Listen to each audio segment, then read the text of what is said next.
If I give you one investment that can move your money anywhere, be it big companies, small companies, and even sit tight when market goes crazy, would you take it?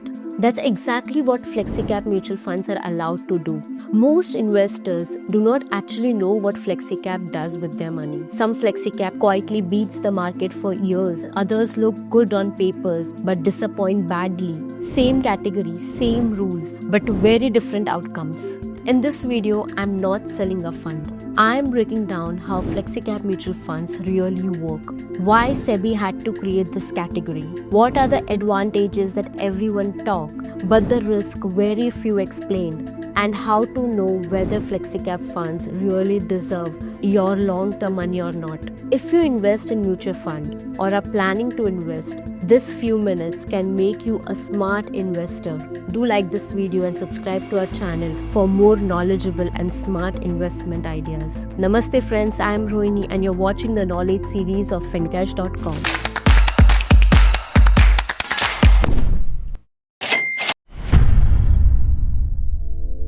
A FlexiCap mutual fund is an equity fund, which means 65% of your money will be invested in shares. Now here is where FlexiCap becomes different. Unlike large cap, mid cap or small cap fund, FlexiCap funds have no fixed rule on where they must invest. Today, the fund manager can put 70% in large companies, 20% in mid caps and 10% in small companies.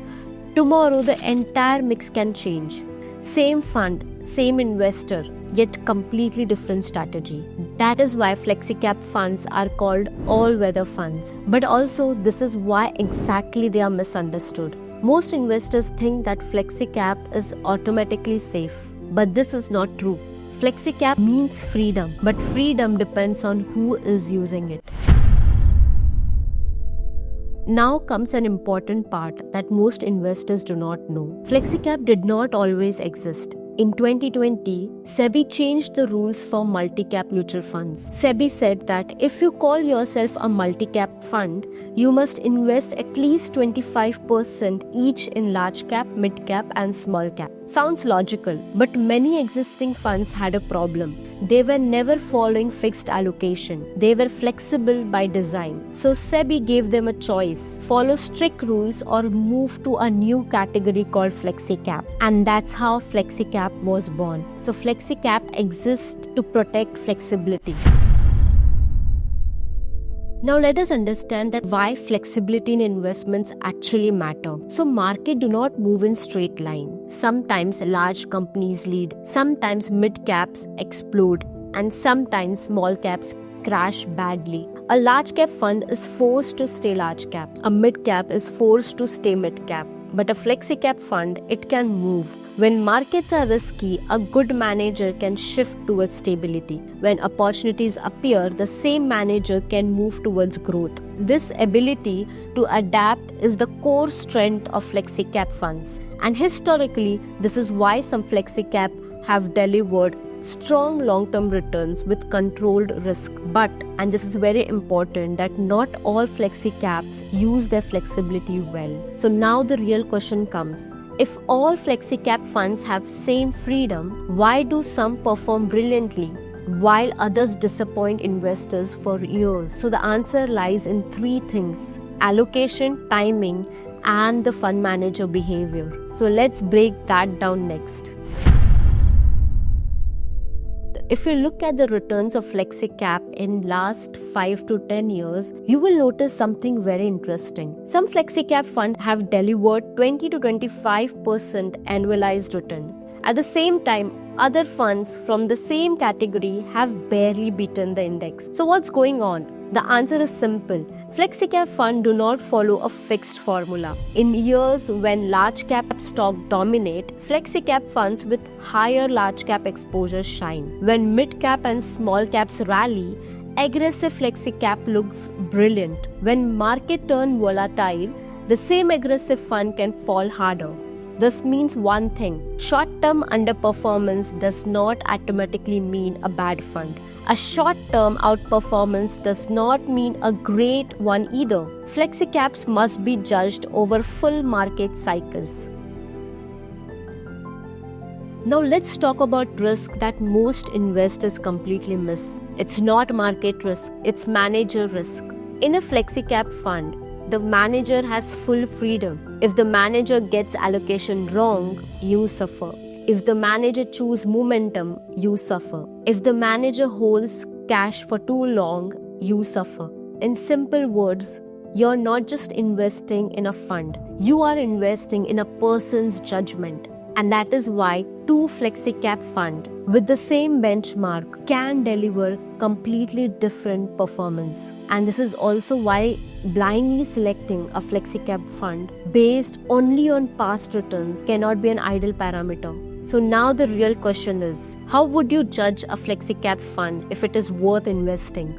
And what actually you should look before investing for a long term? Let us break down.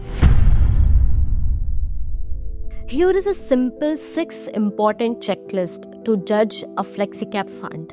First is allocation behavior. What does the fund do when the market change? Open the fund's fact sheet. Look at how much it invests in large cap, mid cap and small cap stocks, not just today but over the time. Ask one simple question. Does the fund change its allocation when market conditions change, or does it stay rigid? A good flexi-cap funds behave differently in different markets. When market look expensive or volatile, it slowly increases large cap exposure. When valuation are reasonable, it gradually moves into mid or small cap. What you don't want to see is sudden and extreme shift. A flexi-cap fund that is aggressive all the time, even during market highs, is not flexible.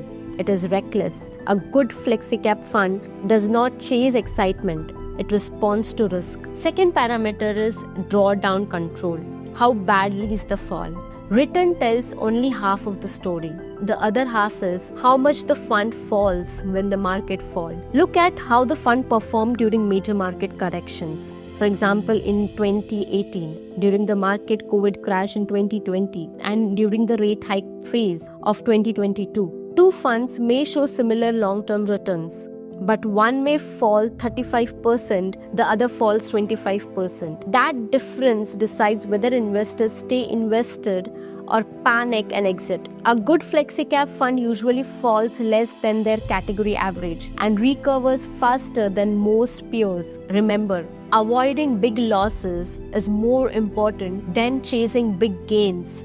The third important parameter is consistency across market cycles. Instead of asking, did the fund beat the index? Ask a better question. That is, how often did it badly disappoint? Check rolling returns, 3 years or 5 years across different periods, not just point-to-point returns. A reliable flexi-cap fund may not be number 1 every year, but it rarely becomes number last. That consistently matters far more than occasional outperformance. The fourth important parameter is fund manager tenure and decision style. Flexi-cap funds are manager-driven, so the stability of manager is very critical. Check how long the fund manager has handled the fund. 5 years or more is a good sign. Also look at what happened when the manager changed. In a flexi-cap fund, one manager change can completely alter behavior. A good sign is a manager with a clear investment philosophy, a disciplined allocation approach, and a long-term mindset. Because here is a truth, that you're not investing in a product. You are trusting a decision-making process. The fifth parameter is portfolio concentration. This is the hidden risk. Now look at the top 10 holdings. If the top 10 stocks make up more than 50 or 55% of the portfolio, risk increases sharply. Also check sector exposure. Too much concentration in one theme or too many low-quality small-cap stocks can backfire badly. Flexibility should create balance, not recklessness. The sixth parameter is the expense ratio. 1% extra cost may sound very small, but over 10 to 15 years, it compounds against you. Compare the fund's expense ratio with the category average, and whenever possible, understand the difference between direct plans and regular plans. Flexibility in investing does not justify unnecessary cost. Now, next important question is, who should invest in flexi-cap funds and who should stay away? Now let us make this very clear. Flexi-cap mutual fund is suitable if you have a long-term horizon. that is more than 5 years. If you want one diversified equity fund. And third, if you're comfortable with temporary underperformance. And you should avoid flexi-cap. If you need money in a short term, you panic during market corrections. And third is you expect predictable returns. Flexi-cap rewards patience. It rewards consistency and long-term focus. FlexiCap Mutual Fund is a powerful tool, not because they always win, but because they can adapt. If used correctly, they can become the core of a long-term equity portfolio. And if used blindly, they can really disappoint. The difference is not the category. The difference is the understanding. So a good FlexiCap fund adapts to the market, protects on the downside, follows a clear process, and stays disciplined across market cycles. If this video has helped you understand FlexiCap funds more clearly, then do like, comment, and subscribe to our channel. And share it with somebody who's curious and serious about investing. Because in investing, clarity matters more than excitement. It is your money, invest it smartly.